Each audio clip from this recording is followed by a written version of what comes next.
విపరీతంగా నడిచింది. ఉమ్, ఒక్కొక్కటి కాదు సార్, ఇప్పుడు సింపుల్ గా కనిపిస్తారు కానీ మైన్స్ ని కానీ క్వారీస్ ని కానీ శాండ్ ని కానీ ఎలా దోచుకోవాలి అనే అంశం పైన వీళ్ళు పిహెచ్డి చేశారు. ఉమ్, ప్రజా సంపద అప్పట్లో వాళ్ళు ఏం చెప్పారంటే మేము బట్టలు నొక్కినాం, పేదవాళ్ళకి అదేది బియ్యం ఇచ్చినాం, కందిపప్పు ఇచ్చినాం, చక్కెర ఇచ్చినాం, ఇవన్నీ ఇట్లా పిచ్చుకలకి నూకలు చల్లినట్టు ప్రజలకి చల్లేసి వందల వేల కోట్ల రూపాయల ప్రజా సంపదని, ప్రకృతి సంపదని దోచినారు. ఉమ్, ఈరోజు ఒక్కొక్కటి పాపాల పుట్ట బద్దలవుతుంది. ఆ విడుదల రజని నిన్న స్టేట్మెంట్ పెట్టి చెప్తా ఉంది, నా శక్తి ఏదో చూపిస్తా, నా సత్తా ఏదో చూపిస్తా, మిమ్మల్ని నిద్ర లేకుండా చేస్తాను. ఏంది ఇవన్నీ, ఏం మాటలు?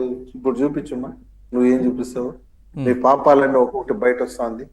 అసలు వాస్తవానికి వీళ్ళ పాపాలన్నింటినీ విచారించాలంటే ఒక ప్రత్యేక కోర్టు ఒకటి ఏర్పాటు చేయాలి అనిపిస్తుంది.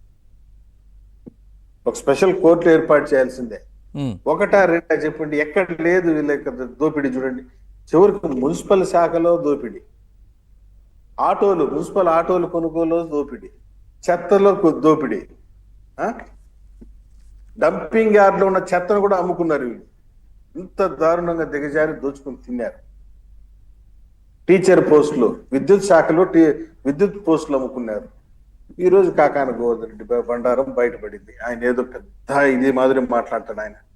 ఆయన మాట్లాడే మాటలకి చేసిన పనులకి ఎక్కడ సింక్ కాదు. మేము ఆ రోజు చెప్పాం, ఇది పాపాల పుట్ట బద్దలవుతుంది, కాకుంటే కాలం కాస్త వెయిట్ చేయాలి కాకాని గోవర్ధన్ రెడ్డి, కాలం చాలా బలమైంది అని చెప్పాం. వినలేదు ఆయన. నెల్లూరు జిల్లా సిలికా మాఫియాకి పెద్ద ఎవరంటే కాకాని గోవర్ధన్ రెడ్డి. ఈరోజు క్వార్ట్స్ కుంభకోణం, దానికి ఆయన పెద్ద. త్వరలో ఊసలు లెక్క పెట్టే పరిస్థితి వస్తా ఉంది.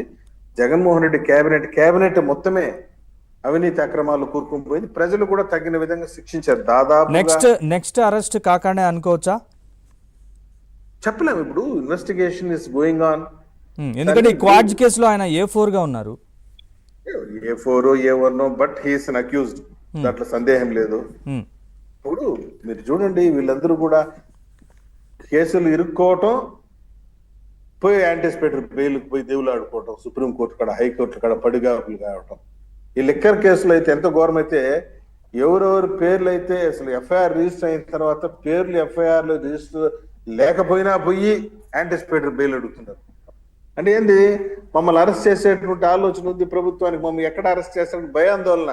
నువ్వు తప్పు చేయనప్పుడు యాంటిసిపేటరీ బెయిల్కి ఎందుకు పోతావు?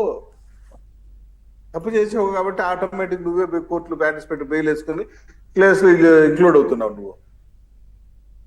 అట్లే కదా లిక్కర్ కేసు కూడా, వేల కోట్ల రూపాయల లిక్కర్ కేసు. చూడండి, ఈ క్వాడ్స్ కేసు 250 కోట్ల రూపాయలు. మొత్తం లిక్కర్ స్కామ్ 18,000 కోట్ల రూపాయల లిక్కర్ స్కామ్ త్వరలో బ్లాస్ట్ అవుతుంది. మీరు చూడండి, ఇండియాలోనే ది సెన్సేషనల్ కేసు కాబోతుంది ఆంధ్రప్రదేశ్ లిక్కర్ స్కాము. రైట్, ఒక్క నిమిషం ప్రసాద్ గారు, మిగతా వాళ్ళతో కూడా ఒక్కసారి మాట్లాడదాం. అంకమరావు గారు, ఓవైపు ప్రభుత్వం తప్పు చేసిన వారిని విడిచిపెట్టము,